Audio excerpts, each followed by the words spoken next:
정보화 시대의 새로운 선교 전략으로서의 IT 선교에 대한 시리즈 강의를 맡은 한동대학교 김기석 교수입니다. 오늘은 그 첫 번째 시간으로 IT 선교의 개요, 정보화 시대의 창의적 접근 전략이라는 제목으로 강의를 하도록 하겠습니다. 저는 그 한동대학교 전산전자공학부 교수이면서 IT 변혁 연대, IT 트랜스포메이션 얼라이언스라고 하는 사역 단체의 대표를 맡고 있습니다. 시작하기에 앞서서 하나님의 말씀을 같이 묵상을 했으면 좋겠는데요. 마가복음 2장 1절에서 5절 말씀입니다. 청취하시는 모든 분들께서 다 아시는 말씀일 것 같은데 그 중에 2장 4절 5절 말씀만 읽도록 하겠습니다.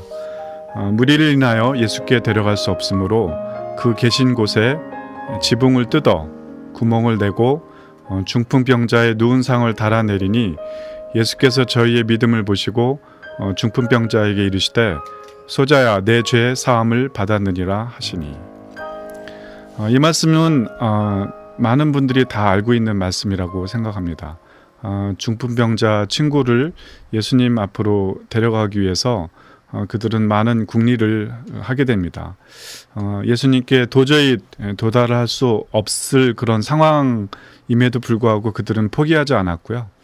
또 마침내는 어떤 사람에 의해서 전혀 생각하지 못했던 그 새로운 방법, 지붕을 뜯는 그런 새로운 생각을 그 누군가가 이렇게 하게 되었습니다. 저는 농담 삼아서 그 강의할 때 이제 그런 얘기를 하는데요. 나중에 천국에 가면 이 네 친구들을 이렇게 모셔놓고 청문회를 했으면 좋겠고요.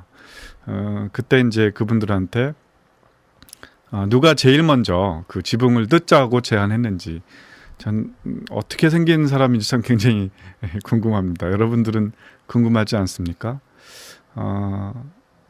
평범한 또 사람들은 생각하지 않았던 새로운 방법으로 친구를 예수님께 다다르게 하는 어떤 그런 계기를 마련했던 사람입니다. 저는 이러한 어떤 그 정신, 포기하지 않고 끝까지 새로운 방법을 찾아서 뚫어내고자 하는 정신이 바로 이 시대에 정말 선교의 현장 가운데 너무나도 필요한 어떤 정신이 아닐까 이렇게 생각이 듭니다.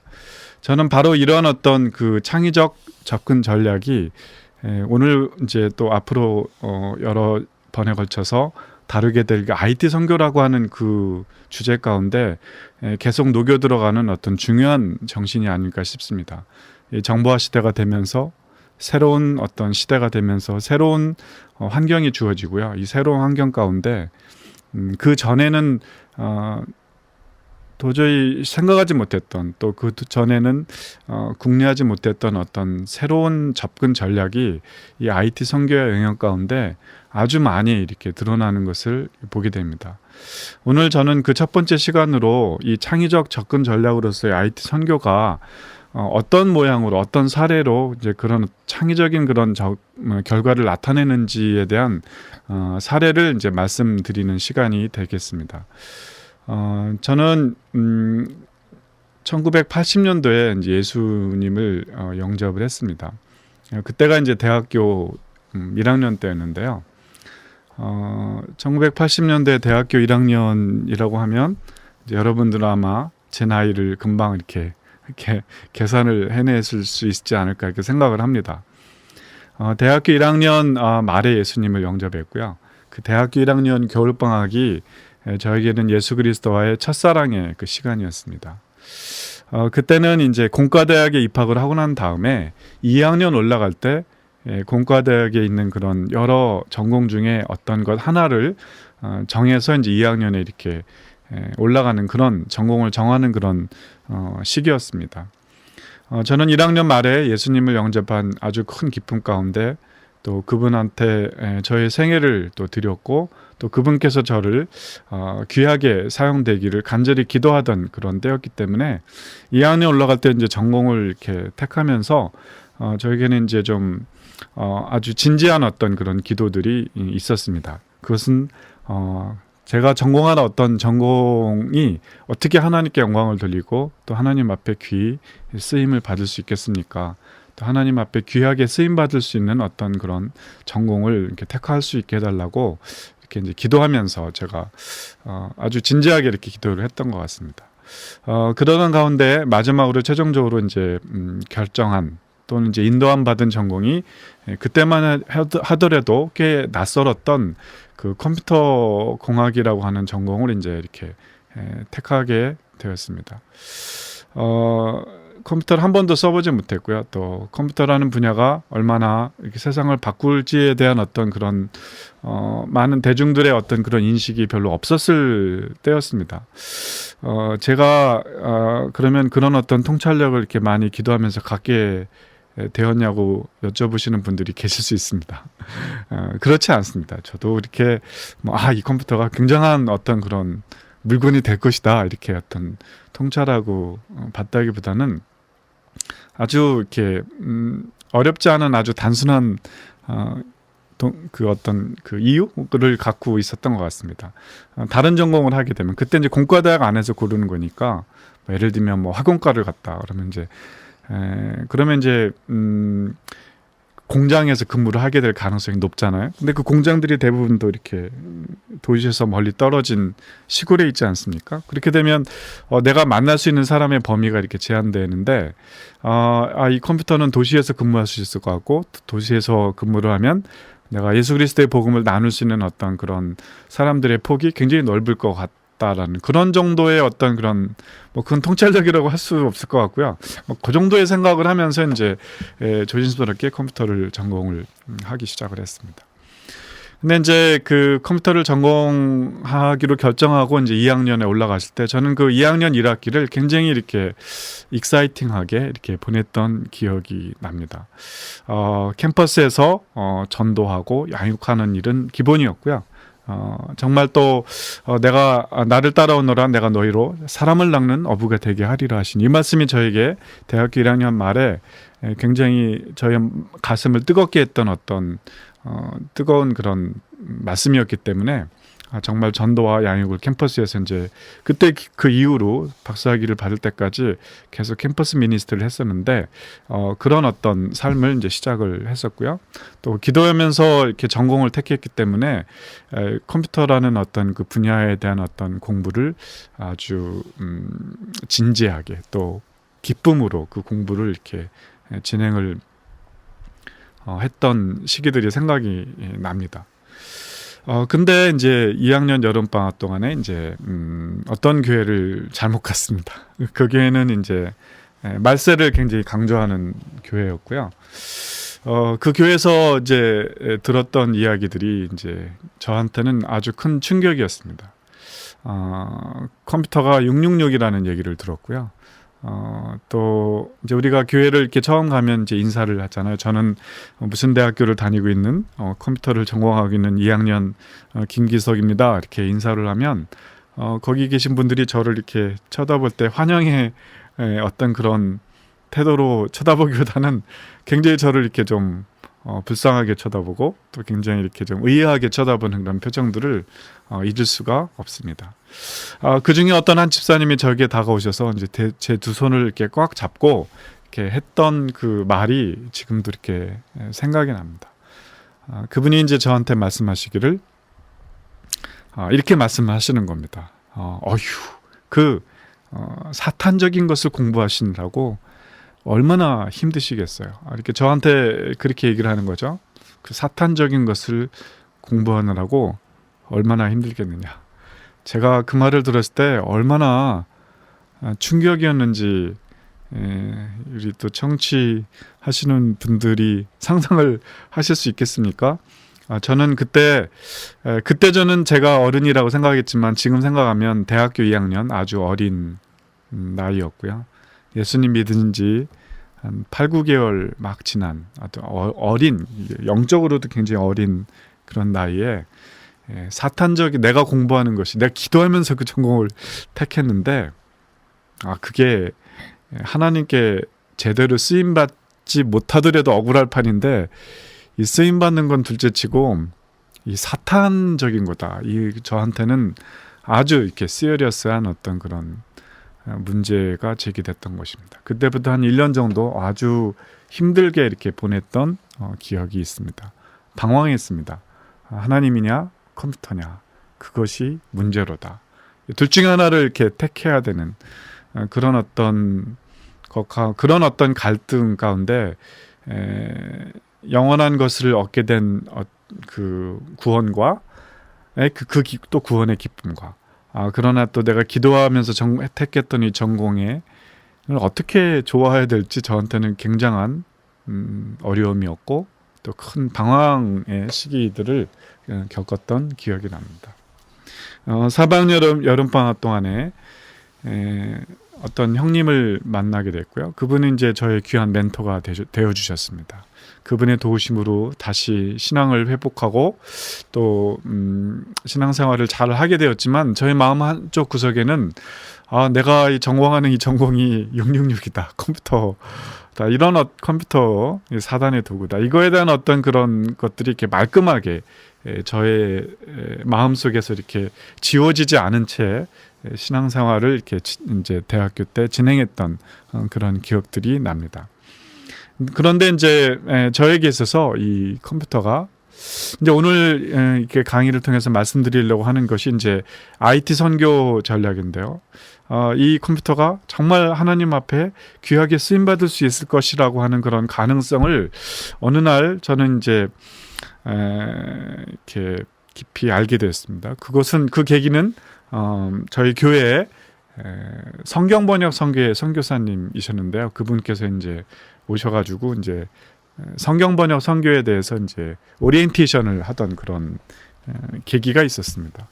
그분이 오셔서 저희들한테 방송을 이렇게 영화를 이렇게 틀어주셨어요. 그 영화 속에는 어떤 성경 번역 선교를 하고 계신 서양 선교사님이시죠.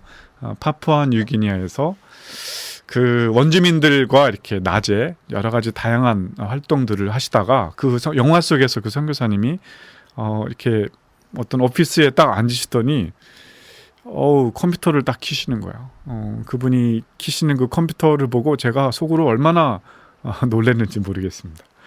그때만 하더라도 저희 마음속에 이 컴퓨터는 666이고 사단의 도구일지 모른다는 생각이 저에게는 이제 깊이 이렇게 배어 있었는데 그분의 어떤 그런 모습을 보고 저한테는 굉장한 그런 일종의 또 다른 충격이었고요.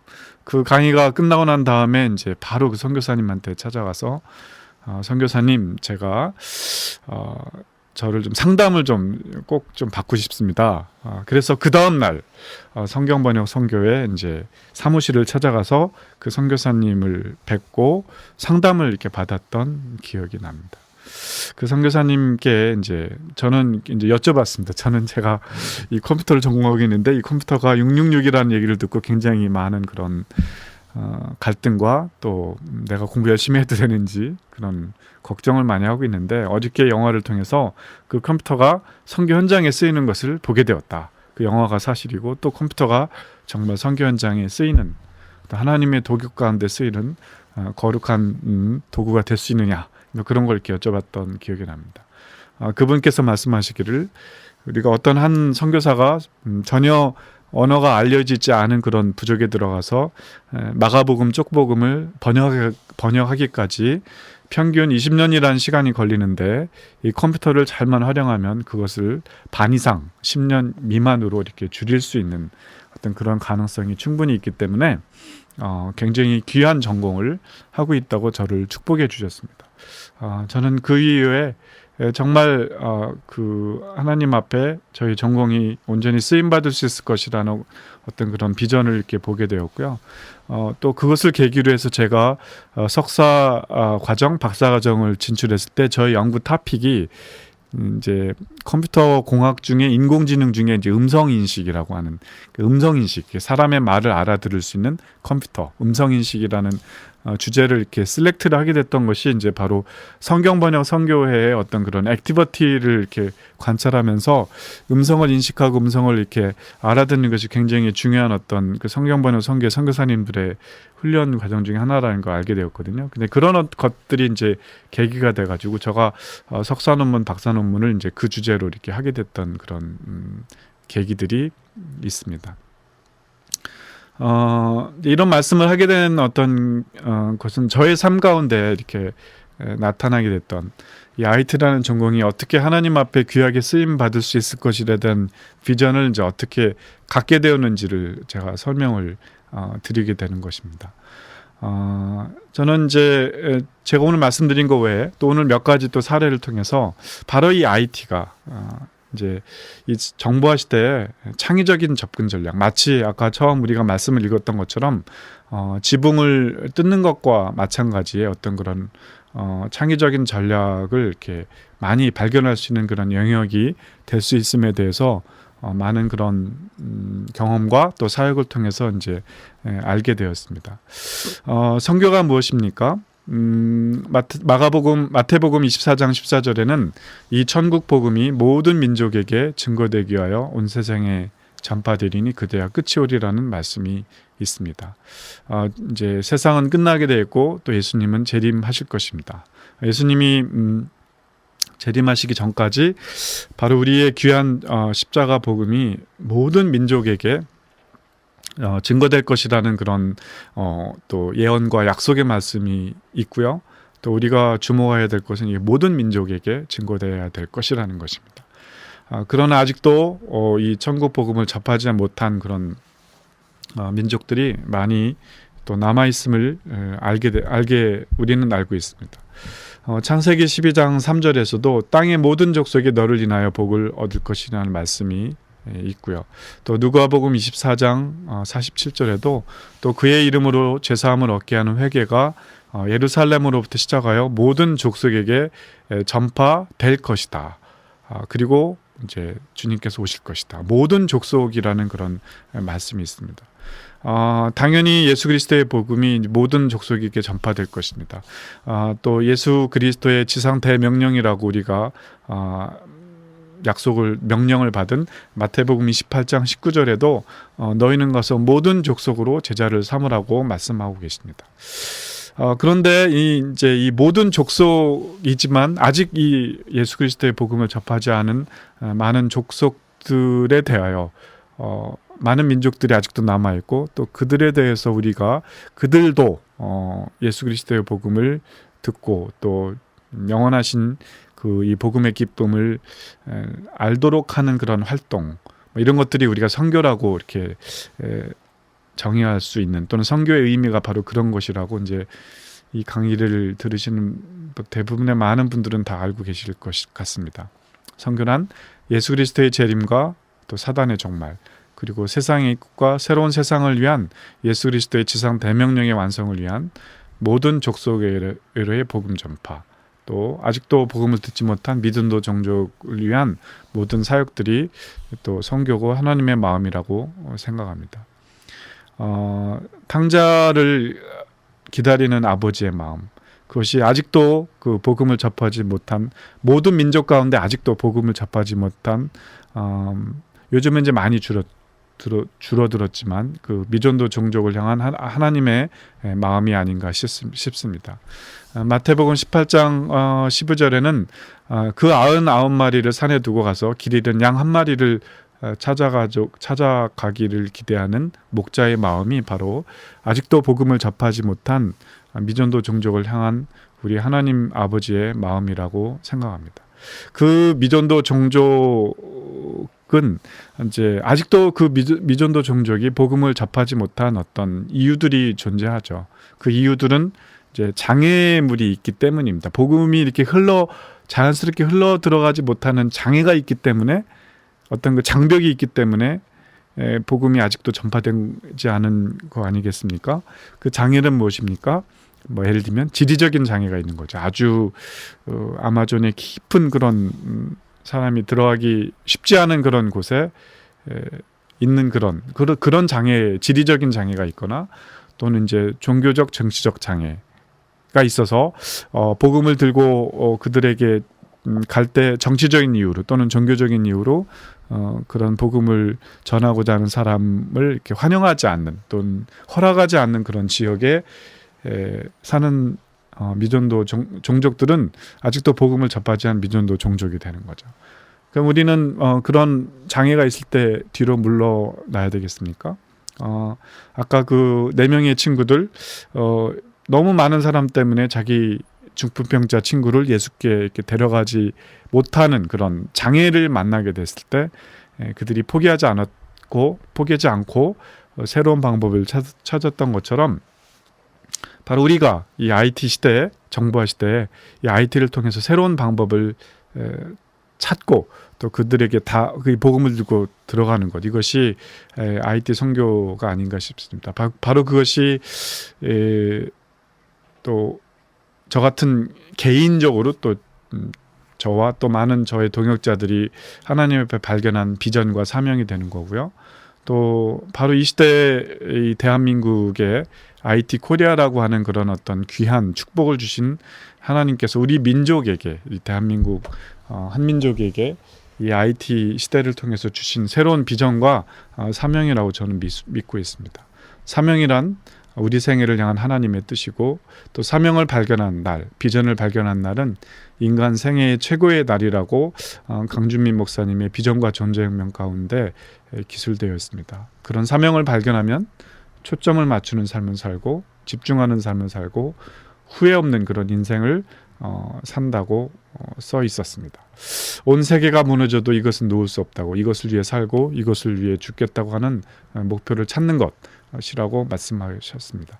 저는 이제 그런 어떤 이 IT 선교가 이 정보화 시대에 바로 또 저와 또 저희 또 많은 동역자들과 또 이 강의를 듣고 있는 많은 대한민국의 또 많은 크리스찬들, 한민족들에게 주신 시대적 사명이 아닌가 이렇게 생각을 하고 있습니다.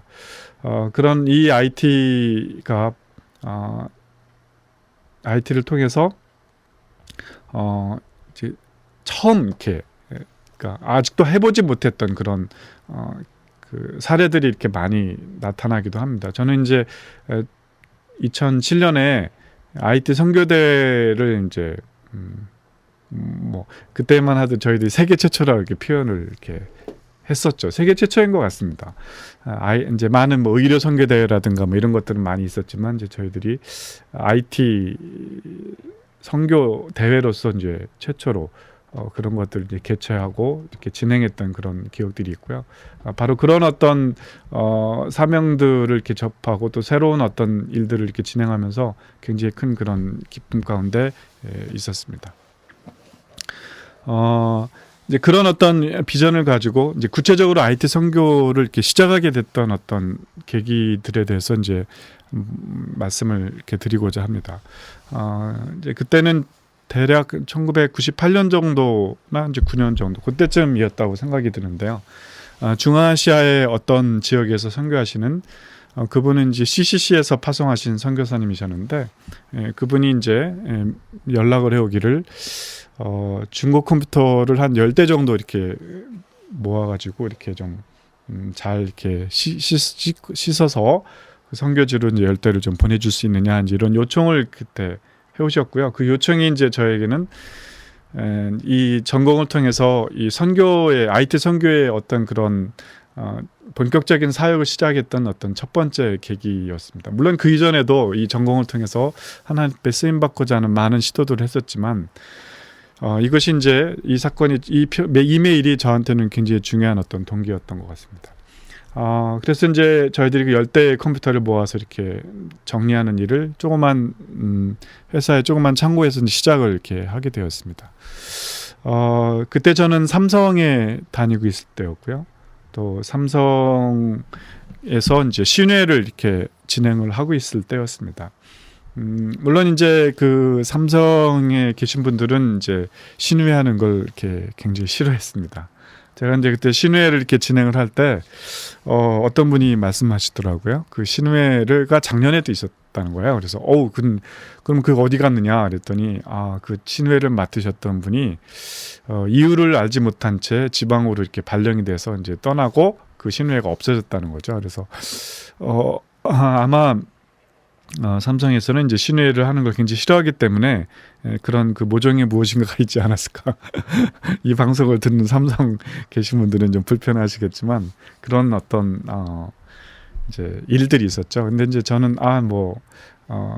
그래도 뭐 쫓겨나는 있어도 신뢰를 하자. 그래서 이제 그때 물론 이제 퇴근 이후에 회사 근처의 교회에서 이제 퇴근 이후에 모여서 이렇게 신회를 했었지만 어쨌든 신회를 하고 있었을 때였습니다.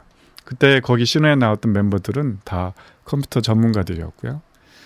저도 컴퓨터를 오랫동안 전공했던 컴퓨터 산업계에 근무한 사람입니다. 그런 사람에게 이 중고 컴퓨터 10대를 모아서 보내는 일은 어려운 일이겠습니까? 쉬운 일이겠습니까? 네, 어려운 일이 아닙니다. 아주 쉬운 일입니다. 아주 조그마한 일입니다. 금방 10대를 모아서 이렇게 정리해서 선교지에 계신 선교사님한테 보내드렸습니다. 그랬더니 3개월 뒤에 그 선교사님으로부터 메일을 하나 이렇게 받게 되었습니다. 그 메일은 그 컴퓨터를 가지고 가르쳤던, 그 10대의 컴퓨터를 가지고 가르쳤던 현지인 중에 한 사람이 예수 그리스도를 영접했다는 그런 메일을 받게 되었습니다. 저는 그것이 굉장히 큰 그 신선한 충격이었고요. 그때 뭔가 이렇게 막 설레이는 그 기쁨을 아주 크게 이렇게 갖게 됐던 계기들이 있었습니다. 그 메일을 받고 이제 같이 그 10대를 모아서 보냈던 형제들과 함께 이야기를 했습니다. 야, 이게 컴퓨터 10대를 보내서 한 명의 영혼이 구원받는다면, 야, 우리가 앞으로 더 많이 보내야 되지 않겠냐. 우리 100대 보내자. 그래서 이제 100대 보내는 프로젝트가 진행이 됐고요. 그 100대 보내는 프로젝트를 이제 그 100대를 조립할 장소가 없어가지고 그때만 하더라도 저희 가족들이 캐나다에 있었을 시점이었기 때문에 이제 저희 아파트에서 이제 그 컴퓨터를 100대를 조립해서 이제 보냈습니다. 나중에 가서 보니까 이 100대가 이제 중앙아시아 20대씩 5개 센터에 이렇게 주로 대학교에 이렇게 기증이 돼가지고 있었는데요. 나중에 이제 한 2-3년 뒤에 가서 보니까 컴퓨터 센터에 저희들이 이렇게 중국 컴퓨터를 모아서 보냈던 그 컴퓨터 센터에 곳곳마다 한 2-3가정의 선교사님이 정식 비자를 통해서 들어갈 수 있었고요. 또 많은 거기에 그 교회가 이렇게 개척되어 있는 걸 보게 되었습니다. 아까 잠깐 말씀드렸지만 저는 그 10대의 컴퓨터를 보냈던 일이 저한테는 이제 조그만 일이라고 이제 말씀드렸잖아요. 적은 일이다. 그렇게 어려운 일이 아니었습니다. 그러나 그 어려운 일이 아닌 바로 그것을 충성스럽게 했을 때 하나님께서 더 큰 것을 이렇게 조금씩 더 큰 것을 맡겨주시더라고요. 100대의 컴퓨터를 보내고 또 그로부터 한 1-2년 뒤에 이 IT를 전문으로 한 어떤 선교단체를 설립하고 그 뒤로 이렇게 이 IT 선교 사역을 본격적으로 이렇게 진행했던 계기들이 있었습니다. 적은 일을 충성한 자에게 큰 일을 맡겨주시는 그 하나님의 말씀을 저는 이제 이 장면들을 생각하면서 이렇게 항상 기억을 하게 되죠. 나중에 이제 그 지역으로 이렇게 갔더니 귀한 어떤 열매들이 이렇게 맺혀 있는 걸 보면서 아주 기뻐했던 그런 기억들이 있습니다. IT 선교 그 시점에 이제 이렇게 IT 선교의 사례들에 대해서 이제 사례 차원에서 한번 좀 이렇게 청취자 여러분들과 좀 나누고 싶습니다. 첫 번째 사례는 중앙아시아의 어떤 나라에 교회를 개척하셨던 어떤 목사님의 이야기를 말씀드리고 싶습니다. 그 목사님은 중앙아시아의 이제 이슬람 지역에서 사역하시는 그런 목사님이셨는데요. 그 지역은 그래도 조금은 오픈됐던 기독교에 대해서 조금은 오픈된 지역이기 때문에 교회를 정식으로 이렇게 허가받은 교회를 이제 진행하고 계셨던 그 분이었습니다. 그분이 이제 10대의 컴퓨터를 이렇게 기증을 받고 그 교회 안에 이제 컴퓨터 교실을 하나 만들어서 10대를 이렇게 운영을 이제 막 시작하시면서 그분이 이제 광고를 하시기를 뭐라고 광고를 하셨냐면 이제 이 10대의 컴퓨터를 가지고 이제 한 클래스당 10명, 총 8개 클래스로 4개월 동안 이제 무료로 컴퓨터를 이렇게 가르치겠다, 이런 어떤 광고를 이제 하셨었습니다. 이제 그 광고를 이제 하면서 이제 조건을 하나 다루는데 어떤 조건을 다셨냐면 그 컴퓨터를 이렇게 배우는 사람은 그런데 그 기간 동안에는 반드시 이제 주일날 이렇게 교회를 출석해야 된다, 이제 이런 조건을 이렇게 좀 다셨습니다. 물론 이 조건에 대해서 이렇게 좀 이의 제기를 하시는 또 다른 목사님들도 뵙긴 했는데 어쨌든 이분은 이제 그런 조건을 다셨고요. 이 조건을 이렇게 달고 나서 이제 이분이 이제 나름대로 이렇게 걱정을 좀 하셨습니다. 그 지역이 이슬람 지역이기 때문에 혹시 이 광고를 본 청년들이 자기를 이렇게 이 목사님을 유해하지 않을까, 뭐 이런 어떤 걱정도 하셨고요. 혹시 또 이 조건 때문에 컴퓨터를 배우러 오는 그런 청년들이 주저해서 등록한 사람이 없으면 어떡하나, 뭐 이런 어떤 걱정을 했었는데요. 나중에 이렇게 3일이 지났는데요. 이 등록한 사람이 다 이렇게 정원이 80명이잖아요. 80명이 다 이렇게 정원이 찾은 거죠. 그리고 이제 그 다음 날 4일째 되는 날 어떤 청년이 와서 자기가 이제 등록을 하려고 그러는데 이 등록이 늦게 와서 등록이 안 된 걸 보고 굉장히 이제 실망하면서 돌아갔습니다. 근데 이제 그 청년이 그 다음 날 이제 또 와가지고 목사님 좀 만나자고 이렇게 얘기를 하더랍니다. 그래서 왜 그러냐 그러니까 이제 물어보더랍니다. 이 4개월 과정이 끝난 다음에 다시 또 4개월 과정을 다시 이렇게 또 할 계획이냐고 이렇게 물어보더랍니다. 그래서 우리는 계속 이게 4개월 과정 할 거다 이렇게 얘기를 했더니 이 청년의 얼굴이 갑자기 밝아지면서 그러면 그 4개월 뒤 등록을 지금 좀 받아줄 수 있느냐 이렇게 요청을 하더랍니다. 그 이제 얘기를 듣고 이 목사님께서 뭐 별로 어렵지 않은 일이기 때문에 좋다 그래가지고 이제 그 등록을 받아줬더니 이 청년이 굉장히 얼굴이 막 기뻐하면서 이제 돌아가더랍니다. 근데 이제 이 청년이 그 다음날 또 와가지고 목사님 만나자고 그래서 왜 그러냐 그러니까 이제 이 청년이 하는 얘기가 4개월 뒤에 정말로 자기를 이 컴퓨터를 가르쳐 줄 거냐 이렇게 꼭 이제 약속할 수 있냐. 그래서 이제 목사님께서 내가 목사다 약속을 할 수 있다 그러니까 이 청년이 계속 고개를 갸우뚱거리면서 못 믿겠는데 나한테 꼭 4개월 뒤에 꼭 컴퓨터를 가르쳐 주겠다고 이 각서 한 장을 좀 써줄 수 있느냐 이렇게 해서 이 목사님께서 굉장히 웃으시면서 이제 이 청년한테 이 각서를 써줬다고 하십니다. 각서를 4개월 뒤에 꼭 가르쳐 주겠음 서명을 하고 각서를 써줬더니 굉장히 청년이 이제 기뻐하면서 가더라는 이야기가 있습니다. 제가 왜 이 말씀을 드립니까? 그만큼 이제 많은 그런 그 지역에서 이제 제대로 컴퓨터를 배우고 싶어하고 또 그걸 통해서 본인의 어떤 경쟁력을 이렇게 갖고 싶어하는 어떤 계기들이 이렇게 많이 나타나고 있는 것이 지금 우리가 이렇게 관찰할 수 있는 어떤 현상 중에 하나라는 거죠. 저 이제 그 목사님의 어떤 교회에 저 이제 한동대 학생들을 데리고 그 다음 여름에 이렇게 이제 학생들과 함께 또 단기로 이렇게 선교하러 이렇게 떠났었습니다. 그 이전에 갔을 때는 이제 겨울이었기 때문에 그 겨울이 굉장히 추웠거든요. 그래서 이제 여름에 학생들하고 갈 때는 이제 여름이었기 때문에 과연 그 여름 날씨는 어떨까 저희는 굉장히 이렇게 궁금했고요. 또 그 선교사님한테 이제 메일을 보내기를 학생들이 한 15명 정도 갈 텐데 네 클래스를 할 테니까 한 40명의 학생들을 모아주되 이 40명의 학생들은 반드시 이제 한 번도 컴퓨터를 안 써본 사람들, 거의 이제 컴퓨터를 못하는 사람들로서 아직 교회를 이렇게 안단히 한 번도 교회 경험이 없는 사람들로만 한 40명을 좀 모아주면 우리가 그들에게 이제 컴퓨터를 가르치면서 이제 교회와 친해지도록 이렇게 하겠다. 이제 그런 이제 하겠고 또 한 가지 이제 그 40명의 학생들이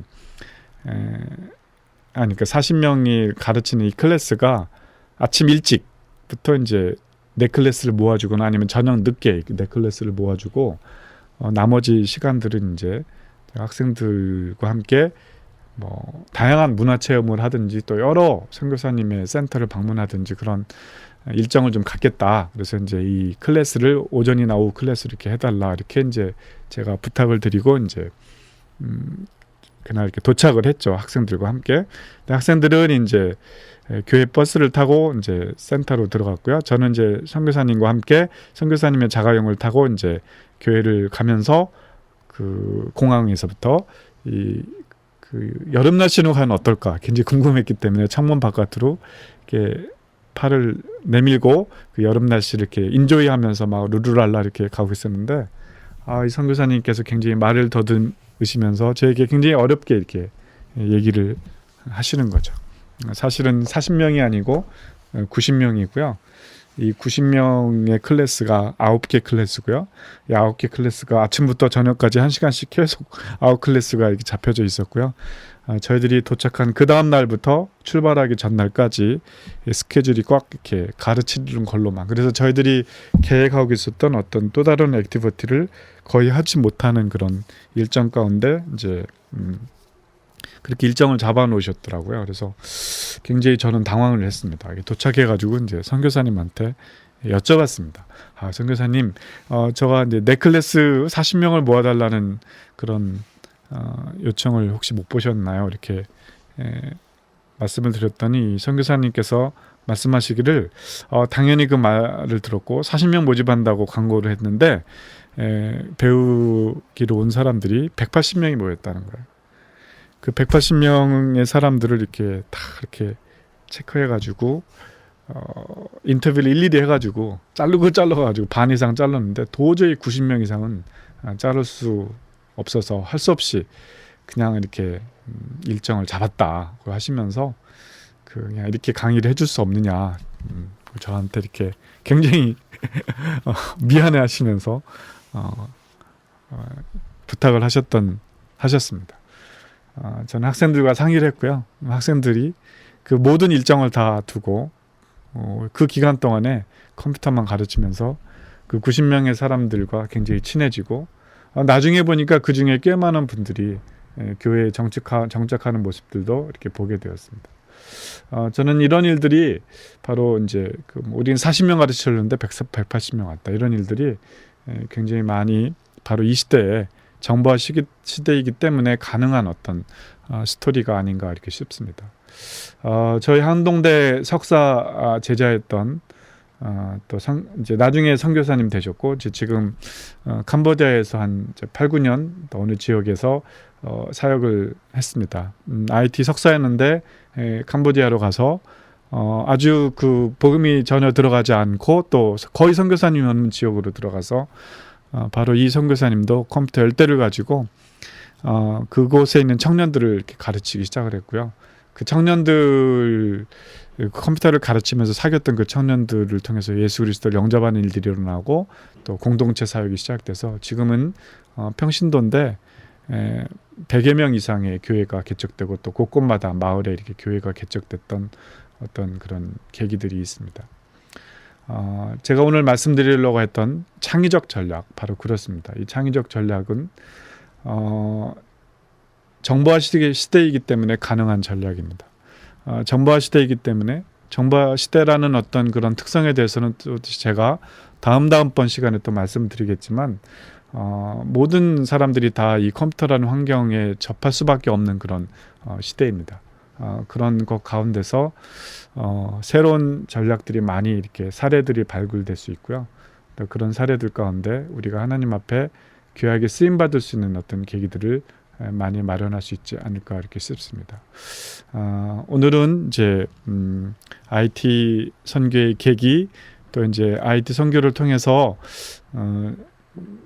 아주 다양한 어떤 그런 사례들이 이제 일어날 수 있을 것에 대한 어떤 그 몇 가지 안 되지만 사례들 그 사례를 통해서 우리가 하나님 앞에 이 IT가 귀하게 쓰임 받을 수 있을 거라는 그런